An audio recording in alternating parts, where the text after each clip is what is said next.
Hello and shalom everyone. एक बार फिर से परमेश्वर के पवित्र नाम में आप सबों का बहुत बहुत स्वागत करते हैं और मैं उम्मीद करती हूँ कि आज के वचन के साथ आपकी लाइफ एक नई एम्पावरमेंट के साथ परमेश्वर के पवित्र आत्मा की एक नई हजूरी के साथ भर दी जाएगी और आप जानने पाएंगे कि कैसे आप अपनी नॉर्मल प्रार्थना को पावरफुल प्रार्थना बना सकते हैं, इम्पैक्टफुल प्रार्थना बना सकते हैं, प्रभावशाली प्रार्थना बना सकते हैं जो जवाब को लेकर स्वर्ग से जरूर आएगी।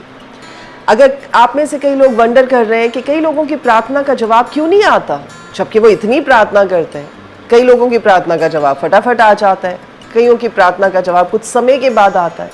यही डिफरेंस है जो आज मैं आपको अंडरलाइन करके सिखाने जा रही हूँ। सो अगर आप तैयार हैं तो बोले, परमेश्वर मैं तैयार हूँ, मुझसे बात करें। प्रभु मैं तैयार हूँ, अपने वचनों को मेरी जिंदगी में उड़ेले, प्रभु यीशु के नाम में, आमीन आमीन।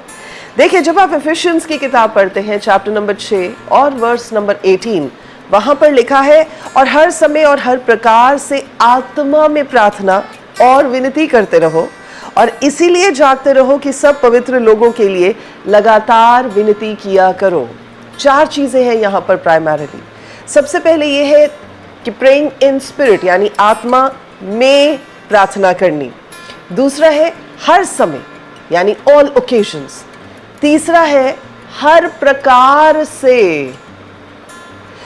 कई लोग खड़े होकर प्रार्थना कर सकते हैं, पोस्चर मैटर नहीं करता। कोई लेट कर प्रार्थना कर सकते हैं, कई प्रोस्ट्रेट जो है गिरकर प्रार्थना कर सकते हैं, कई हाथों को उठाकर कर सकते हैं, कोई नील डाउन करके कर सकते हैं। कैसे आप प्रार्थना करते हैं वो पोस्चर पर निर्भर नहीं करता है, लेकिन है कि हर तरह से, यानी आपकी थैंक्स गिविंग, आपकी प्रेज, आपकी वर्शिप, आपका जो परमेश्वर के सामने पिटिशंस रखने का वो है, वो सब कुछ यानी एवरी काइंड ऑफ प्रेयर आप परमेश्वर के सामने रखें। ऑन ऑल ओकेजन्स मतलब कोई समय निर्धारित नहीं किया गया कि रात के समय प्रार्थना करें, कि सुबह के समय करें, कि शाम के समय करें। हर समय प्रार्थना करें, लेकिन कैसे करें? आत्मा में होकर प्रार्थना करें। इसके भी अलग अलग पहलू होते हैं। आत्मा के द्वारा प्रार्थना करनी, that means through the holy spirit, एक अलग चीज होती है। बाय द होली स्पिरिट एक अलग चीज होती है। विद द होली स्पिरिट, पवित्र आत्मा के साथ एक अलग चीज होती है। और पवित्र आत्मा में होकर प्रार्थना करनी एक अलग चीज होती है। आज मैं आपके साथ 7 ऐसे बेनिफिट्स शेयर करूंगी। जब आप पवित्र आत्मा में होकर प्रार्थना करते हैं तो क्या होता है, आपकी लाइफ में क्या होता है, आपके इर्द गिर्द क्या होता है, आपके स्वभाव में क्या होता है, आपके हालातों में क्या होता है, आप जहाँ बैठे हैं वहाँ के स्पिरिचुअल माहौल में क्या होता है और स्पिरिचुअल वर्ल्ड में क्या होता है जब आप आत्मा में प्रार्थना करते हैं। It is going to be very exciting. ये बहुत एक्साइटिंग, बहुत एनकरेजिंग और बहुत ही एनरिचिंग सेशन रहने वाला है। मैं चाहती हूँ कि आप नोट्स भी लेते रहें, आप लिखते रहें जो रेफरेंसेस मैं आपके साथ शेयर करूंगी, ताकि आप कोई भी रेफरेंस को मिस ना कर सके। और जब आप एफिशिएंस 6:18 ही पढ़ रहे हैं तो वहां पर सतर्क रहने की भी बात की गई है, अलर्ट रहने की बात की गई है। आइए मैं आपको और थोड़ा डिटेल्स में लेकर जाती हूँ। आपको पता है, जब आप प्रार्थना करते हैं तो उसके अलग अलग पहलू होते हैं। हमने एक वीडियो भी बनाया था और उसके हम लिंक को डाल देंगे डिस्क्रिप्शन बॉक्स में। 4 पहलू होते हैं। यानी जब आप प्रार्थना करते हैं, या तो आपकी लाइफ में ट्रांसफॉर्मेशन होनी चाहिए, या आप स्पिरिचुअल बैटल में एंगेज होने चाहिए, या आप परमेश्वर से किसी स्पिरिचुअल ट्रांजैक्शन का हिस्सा होने चाहिए, नहीं तो आप किसी के लिए इंटरसीड करते हुए, मध्यस्थता की प्रार्थना करते हुए उनकी जिंदगी को संवार रहे हैं। एक प्रार्थना करने वाला व्यक्ति किसी भी समय में इन 4 में से किसी भी एक पहलू में होकर ऑपरेट कर सकता है। इसकी ज़्यादा डिटेल्स हम उस वीडियो में बात कर चुके हैं, तो मैं आज ज़्यादा डिटेल्स नहीं बताऊंगी। लेकिन आज हम बात करेंगे उन बेनिफिट्स की, उन फायदों की जब आप आत्मा में होकर, आत्मा में भरकर प्रार्थना करते हैं। चले मेरे साथ निकाल लीजिए 1 कुरिन्थियों उसका चैप्टर नंबर 14 और वर्स नंबर 2 और 14। लिखा है, क्योंकि जो अन्य भाषा में प्रार्थना करता है वे मनुष्यों से नहीं परंतु परमेश्वर से बातें करता है, इसलिए कि उसकी कोई नहीं समझता, क्योंकि वह भेद की बातें आत्मा में होकर बोलता है। और 14 वचन में लिखा है, इसलिए यदि मैं अन्य भाषा में प्रार्थना करूं तो मेरी आत्मा प्रार्थना करती है पर मेरी बुद्धि काम नहीं देती। अब यहाँ पर आप देखिए दो चीज़ें बड़ी इंपॉर्टेंट लिखी हुई हैं। एक ये है कि जो अन्य भाषा में प्रार्थना करता है वो परमेश्वर से मिस्ट्रीज की बातें करता है, वो रूह में होकर खुदावन से रूबरू होकर बातें करता है। और जब आप 14वें वचन को पढ़ रहे हैं तो वहाँ पर लिखा है कि जो आत्मा में होकर प्रार्थना करता है वो अपनी अक्ल लगाकर प्रार्थना नहीं करता है। तो सबसे पहला बेनिफिट, जब आप पवित्र आत्मा में होकर प्रार्थना करते हैं, आप अपनी प्रेयर लाइफ को पावर देते हैं या फ्यूल करते हैं।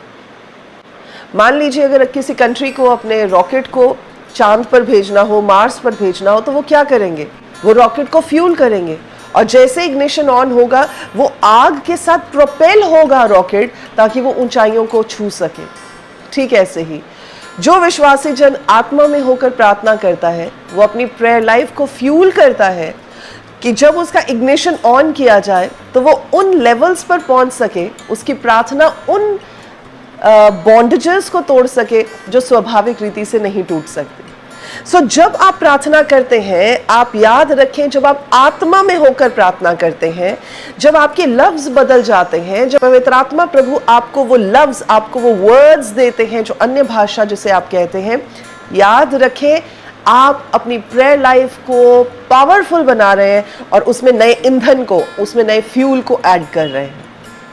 जब आप वचन को पढ़ते हैं, मरकुस रचित सुसमाचार उसके चैप्टर नंबर 14 को और 38 वचन को आप देखें, लिखा है, प्रभु यीशु मसीह ने क्या कहा अपने चेलों को कि जागते रहो और प्रार्थना करते रहो कि तुम परीक्षा में ना पड़ो। Watch and pray lest you get into temptation.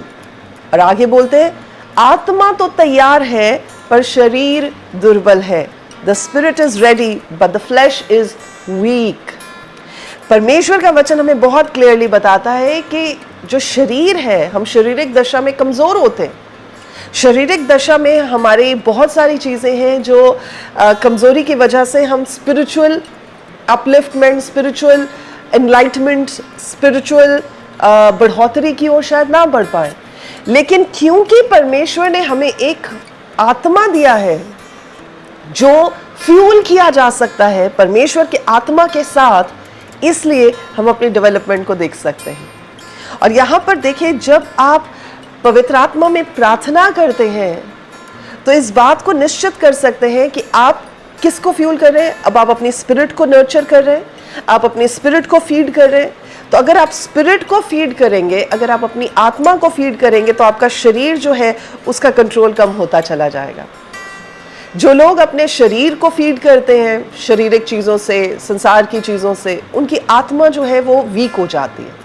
सो ये दोनों चीज़ें आप पलड़े में रख के देखें, जिसको आप फीड करेंगे वो हैवी, वो ज़्यादा सशक्त होती चली जाएगी। तो जब जब आप अन्य भाषा में प्रार्थना करते हैं, जब जब आप रूह में होकर प्रार्थना करते हैं, जब जब आप पवित्र आत्मा की हजूरी में होकर पवित्र आत्मा के गाइडेंस में प्रार्थना करते हैं, मेरे अजीजों आप याद रखें, आप अपने आत्मिक मनुष्य को, आप अपने स्पिरिचुअल बीइंग को एम्पावर कर रहे हैं और अपनी फ्लैश के कंट्रोल को अपनी लाइफ से कम करते चले जा रहे हैं। सो सबसे पहला बेनिफिट ये होता है that you fuel your prayer life. आप अपने आप को एम्पावर करते हैं, आप अपनी प्रेयर लाइफ को एम्पावर करते हैं, आप अपनी स्पिरिट को परमेश्वर में स्ट्रेंथन करते हैं, तगड़ा और मजबूत करते हैं, क्योंकि अब आप उसको फीड कर रहे हैं। कैसे हमें पता चलता है कि शारीरिक दशा में एक इंसान वीक होता है?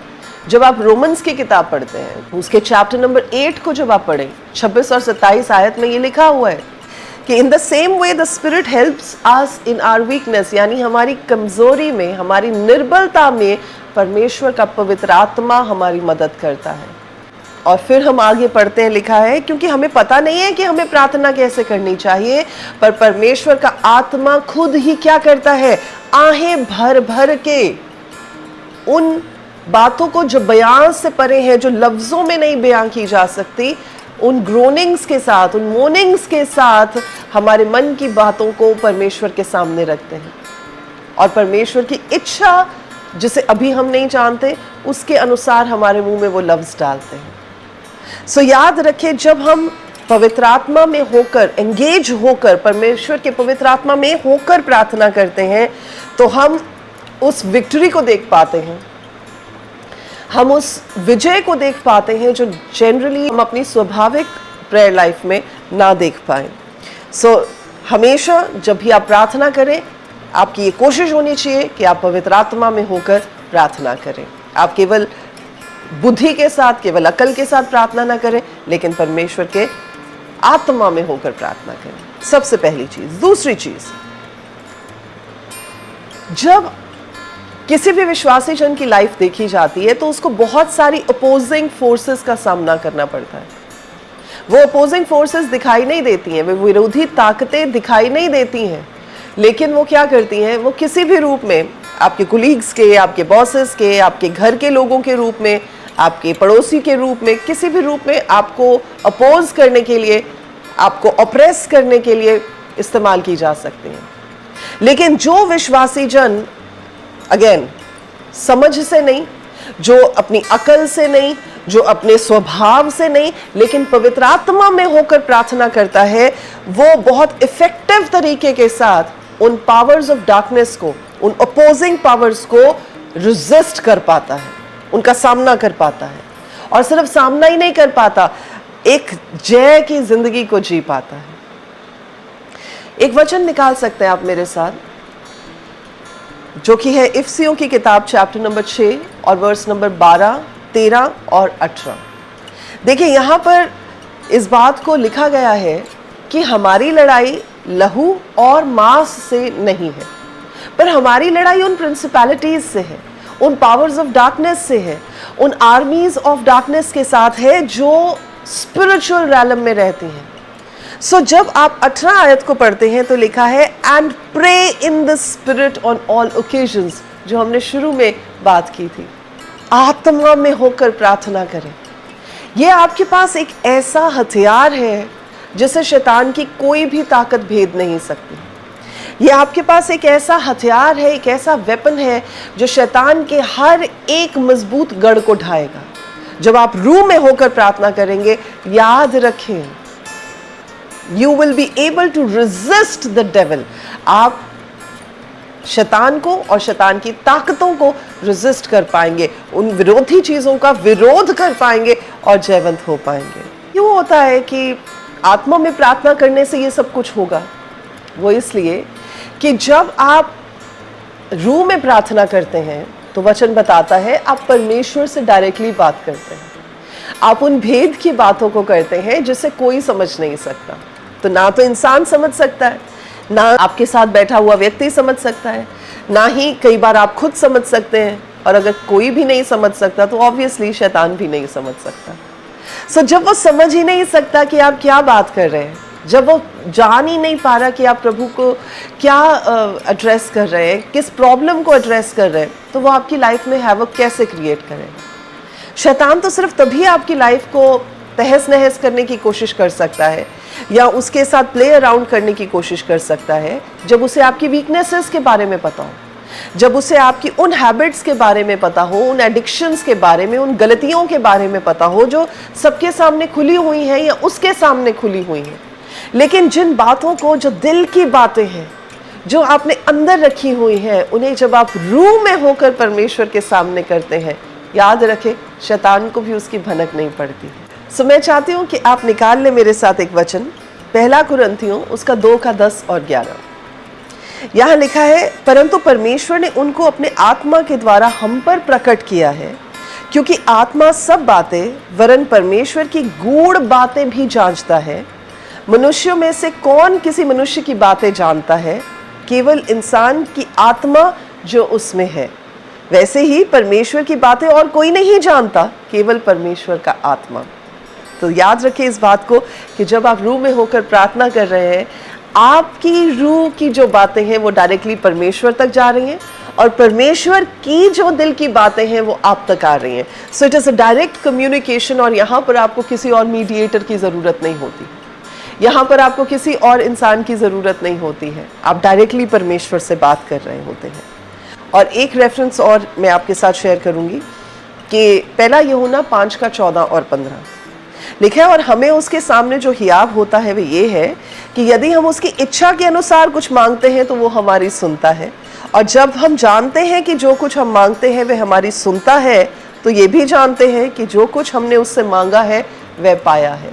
सो जब आप परमेश्वर, now this is a difference, normal प्रार्थना में और इफेक्टिव प्रार्थना में यही अंतर है कि जब आप परमेश्वर के विल को, इच्छा को जानते हुए प्रार्थना करेंगे तो आपकी प्रार्थना इफेक्टिव होगी, क्योंकि क्या लिखा है कि हम परमेश्वर की इच्छा के अनुसार जो मांगते हैं हमें कॉन्फिडेंस होता है कि हमें मिल जाएगा। सो यहाँ पर जब आप प्रार्थना करें तो याद रखें आत्मा में होकर प्रार्थना करें, ताकि आप रेजिस्टिंग फोर्सेस का सामना कर सकें, आप अपोजिंग फोर्सेस का सामना कर सकें और आपकी जो प्रार्थना है उनका जवाब हाँ और आमीन में आए। तीसरी चीज, जब आप प्रार्थना करते हैं आत्मा में होकर तो परमेश्वर आपको अलाउ करते हैं कि आप डायरेक्टली परमेश्वर से बात कर सकें। अभी हमने देखा 1 कुरिन्थियों 14:2 में कि जो इंसान आत्मा में होकर प्रार्थना कर रहा है वो परमेश्वर से डायरेक्टली बात कर रहा है। सो आपको किसी और बंदे को बीच में डालने की ज़रूरत नहीं है कि आप ज़रा पूछ के परमेश्वर से बताना कि प्रभु क्या कह रहे हैं। अच्छा, आप पूछ के बताना कि प्रभु की इच्छा क्या है। अच्छा, मैं सही कर भी रहा हूँ कि नहीं कर रहा हूँ। जब आप आत्मा में होकर प्रार्थना करते हैं, याद रखें it is you and the Lord. और जब आप बातें कर चुके होते हैं, जब आप आत्मा में उन सारी चीज़ों को, उन लफ्ज़ों को जो पवित्र आत्मा आपके मन में, आपके मुंह में डालते हैं, आप बातें कर चुके होते हैं, आप चुप कर जाते हैं, आप स्टिल हो जाते हैं, आप शांत हो जाते हैं और फिर आप देखते हैं आपके मन से, आपकी रूह से परमेश्वर बात करेंगे और कोई वचन आपके मन में आएगा। आपने कोई रेफरेंस पहले पढ़ा होगा, वो बार बार आपके सामने आएगा। आपने कहीं कुछ सुना होगा, वो आपके सामने आएगा। कई बार आपको ये लग सकता है कि कहीं आपकी इमेजिनेशन तो नहीं है। जी नहीं, ये समय होता है जब परमेश्वर आपसे डायरेक्टली बात करते हैं। ये वो समय होता है जब आपको वो अंदर से एक कॉन्फिडेंस होता है कि जो मैं सुन रहा हूँ वो परमेश्वर की ओर से, प्रभु कुछ कहना चाह रहे हैं। सो याद रखें, जब जब आप आत्मा में होकर प्रार्थना करते हैं, आप परमेश्वर की इच्छा के अनुसार प्रार्थना करते हैं, आप अपने प्रार्थना के जवाब को पाते हैं और आप परमेश्वर से डायरेक्टली कम्युनिकेट करते हैं। आमीन। चौथी चीज, जब आप पवित्र आत्मा में होकर प्रार्थना करते हैं, आप पवित्र आत्मा के साथ ट्यून्ड हो जाते हैं। आप जिसके साथ ज्यादा समय बिताएंगे, आप जिसके साथ ज्यादा बातचीत करेंगे, आप उसके हाव भाव के साथ ट्यून्ड हो जाते हैं।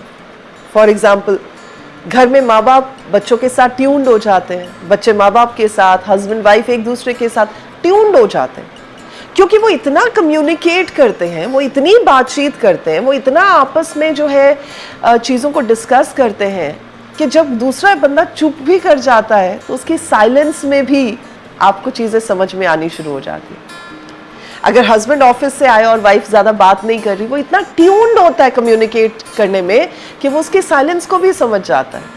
एंड लाइकवाइज, ऐसे ही जो इंसान परमेश्वर के पवित्र आत्मा में प्रार्थना करने के लिए टाइम निकालता है, उसमें एब्जॉर्ब हो जाता है, प्रार्थना जब करता है आत्मा में होकर प्रार्थना करता है, याद रखें वो परमेश्वर के पवित्र आत्मा के साथ ट्यून्ड हो जाता है। ट्यून्ड होने का मतलब है आप सेंसिटिव हो जाते हैं। ट्यून्ड होने का मतलब आप अलर्ट हो जाते हैं। ट्यून्ड होने का मतलब है कि सारी बातें बोलकर नहीं बताई जाती हैं, आप कैच कर लेते हैं, आपको समझ आनी शुरू हो जाती है। सो जो इंसान पवित्र आत्मा में होकर प्रार्थना करता है, चौथा बेनिफिट ये है कि आप पवित्र आत्मा में इतने tune, you get so tuned to the holy spirit कि जो भी स्पिरिचुअल रैलम में बात हो रही होगी, आप कहीं जाएंगे या कोई आपके घर आएगा, आपको सिर्फ वो चीज़ें जो दिखाई दे रही हैं वो नहीं, स्वाभाविक नेचुरल चीज़ें नहीं आपको दिखेंगी, आपको उसके पीछे की चीज़ें दिखनी शुरू हो जाएंगी। That is what tuning with the holy spirit is. So this is the advantage. और जब आप प्रेरितों के काम उसके चैप्टर नंबर 2 और वर्स नंबर 4 को पढ़ते हैं तो वहां पर ये लिखा है कि सब लोग पवित्र आत्मा से भर गए और उन्होंने अन्य अन्य भाषाएं बोलनी शुरू की। As the Spirit enabled them, यानी जैसे जैसे पवित्र आत्मा ने उन्हें सामर्थ्य दिया वैसे वैसे उन्होंने अन्य भाषा बोलनी शुरू की। यानी हमें कौन सामर्थ्य देता है, हमें कौन इक्विप करता है, हमें कौन इनेबल करता है उन चीजों को देखने के लिए, उन चीजों को सुनने के लिए, उन चीजों को महसूस करने के लिए जो नॉर्मल नेचुरल सेंसेस से नहीं दिख सकती। The spirit of the Lord, Holi spirit. तो जब आप होली स्पिरिट के साथ ट्यून्ड हो जाते हैं, आप उन सारी चीजों में देखना शुरू हो जाते हैं जो नॉर्मली लोगों की लाइफ में दिखाई नहीं देती, जो उनकी आंखें नहीं देख सकती, जो उनके कान नहीं सुन सकते, जो वो महसूस नहीं कर सकते, क्योंकि आपकी ट्यूनिंग इतनी बढ़िया हो जाती है आत्मा में प्रार्थना कर करके कि आप उन चीजों को देख पाते हैं। पांचवी चीज, अभी तक जो भी बातें हम कर रहे हैं वो स्पिरिचुअल वर्ल्ड की, स्पिरिचुअल सेंसेस की बातें कर रहे हैं, लेकिन आपको पता है एक बहुत बड़ा एडवांटेज, एक बहुत बड़ा बेनिफिट जब आप पवित्र आत्मा में होकर प्रार्थना करते हैं उसका ये है। और बहुत अरसा पहले मैंने एक टेस्टमनी भी इस बारे में शेयर की थी। बहुत अरसा पहले मुझे जब आर्थराइटिस की शिकायत हुई थी और मेरी रिपोर्ट पॉजिटिव आई थी, उस समय मैंने बहुत प्रार्थना की थी। तकरीबन 1 हफ्ता मैं लगातार प्रार्थना करती रही, वचनों के साथ प्रार्थना करती रही, आत्मा में होकर प्रार्थना करती रही। और मैंने ये नोटिस किया कि जैसे जैसे मैं आत्मा में होकर प्रार्थना कर रही थी मेरी बॉडी स्ट्रेंथन हो रही थी, मेरे बोन्स स्ट्रेंथन हो रहे थे। देखिए, जब आप वचन को पढ़ते हैं 1 कुरिन्थियों 14:4, वहां पर लिखा है जो अन्य भाषा में प्रार्थना करता है वह खुद की उन्नति करता है, वो अपने आप को एडिफाई करता है। जब परमेश्वर की ओर से कोई काम होता है वो एक पहलू में नहीं होता, वो जिंदगी के हर एक पहलू में होता है। सो आपकी सिर्फ स्पिरिट ही स्ट्रेंथन और एम्पावर नहीं हो रही होती जब आप आत्मा में प्रार्थना करते हैं, आपका शरीर भी नया बल पा रहा होता है, आपकी बीमारियां आपको छोड़कर जाती हैं, आप में नया जोर, आप में नया बल आता है, आपके चेहरे पर एक नई चमक आती है, आपकी लाइफ में एक नई रौनक आती है, क्योंकि आप अब चीजों को देखते हुए नहीं काम कर रहे, आप परमेश्वर के पवित्र आत्मा में होकर अनदेखी चीजों में होकर ऑपरेट कर रहे हैं। So when you pray in the spirit your body gets strengthened. जब आप रोमन्स 8:26 पढ़ते हैं वहां पर भी वीकनेस के बारे में बात की गई है कि हमारे लिए पवित्र आत्मा हमारी निर्बलता में सहायता करता है। तो परमेश्वर अगर किसी चीज में आपकी सहायता कर रहे हैं, अगर परमेश्वर को आप किसी चीज में इनवाइट कर रहे हैं, अगर प्रभु आपके किसी हालात में आ रहे हैं, ऑब्वियस सी बात है कि चीजें बदलेंगी। तो अगर परमेश्वर निर्बलता में आ रहे हैं यानी वीकनेस में आ रहे हैं तो क्या होगा? स्ट्रेंथ बन जाएगी। अगर परमेश्वर आपकी नाकामयाबी में आ रहे हैं तो क्या होगा? सक्सेस बन जाएगी। अगर परमेश्वर आपके टेस्ट में आ रहे हैं तो क्या हो जाएगा? टेस्टमनी बन जाएगी।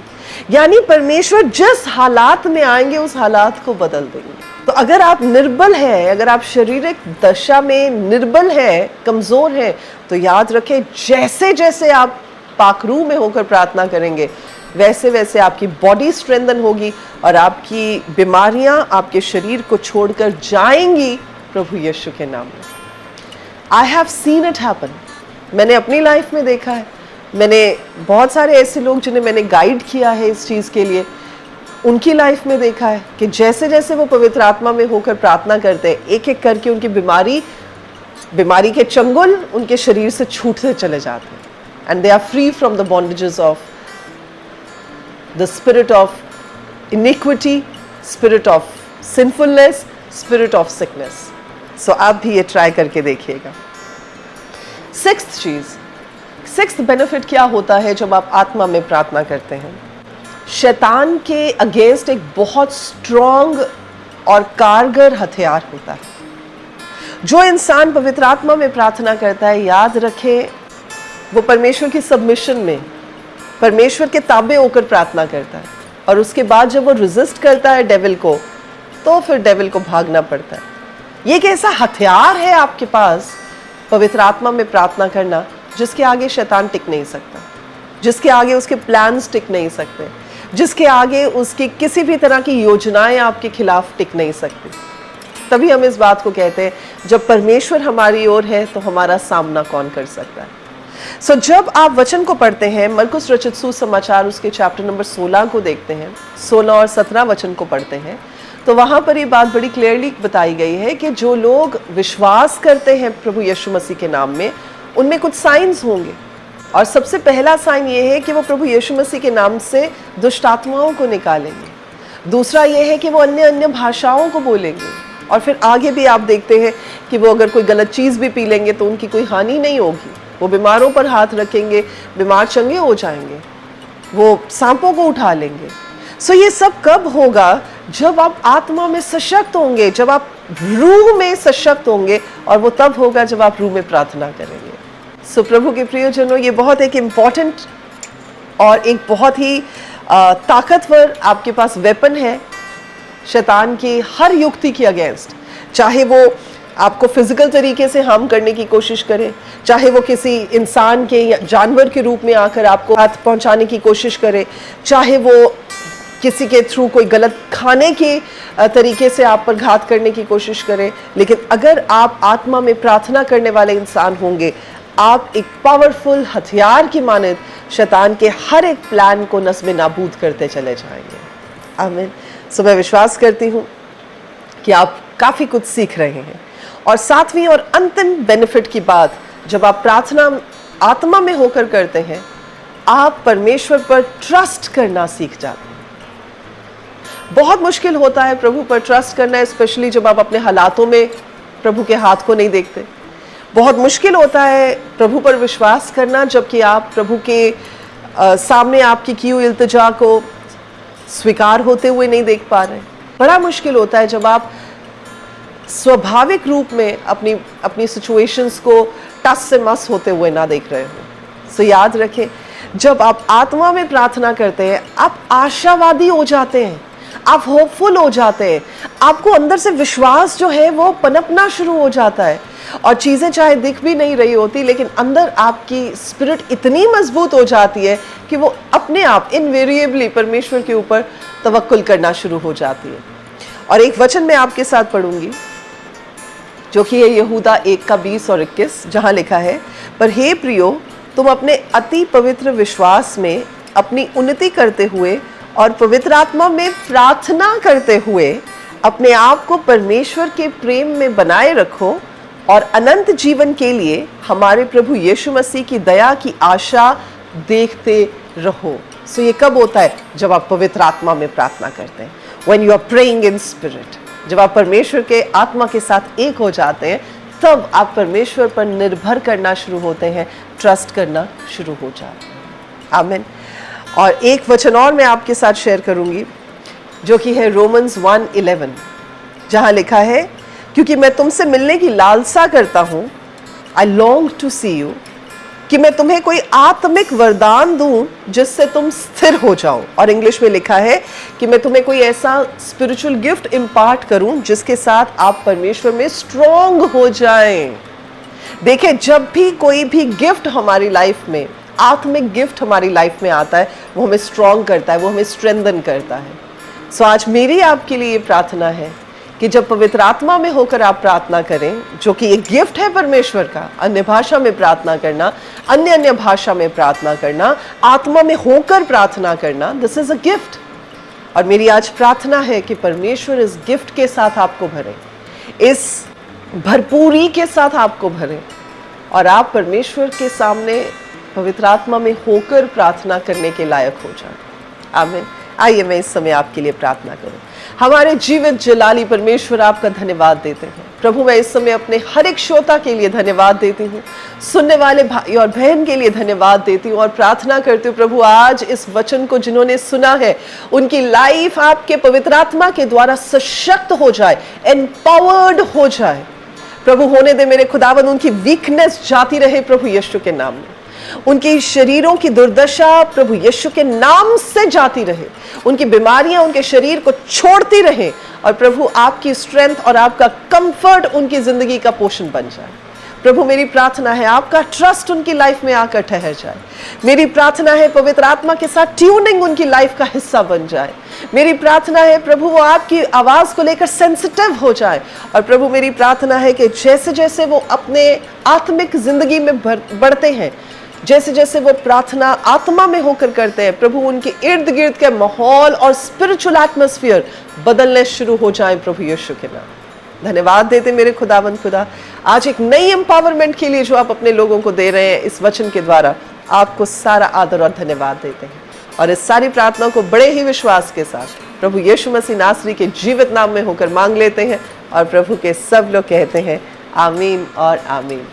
प्रभु आप सबों को बहुत आशीष दे। अगर आपको ये मैसेज प्रभावशाली लगा है तो do not forget to share it with others. और अगर आप पहली बार हमारे चैनल पर आए हैं तो ज़रूर इसे सब्सक्राइब कीजिए और इसे लाइक ज़रूर कीजिएगा।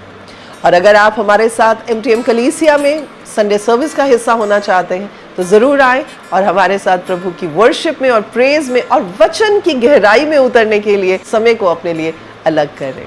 आप हमारे साथ संपर्क कर सकते हैं ब्रेक थ्रू प्रेयर टावर में, और हमारे नंबर्स जो है वो आपकी स्क्रीन पर है। आप हमसे संपर्क करें, अपने लिए प्रार्थना करवाएं और परमेश्वर में बढ़ते चले जाएं। प्रभु आप सबों को आशीष दे। God bless you all. Shalom.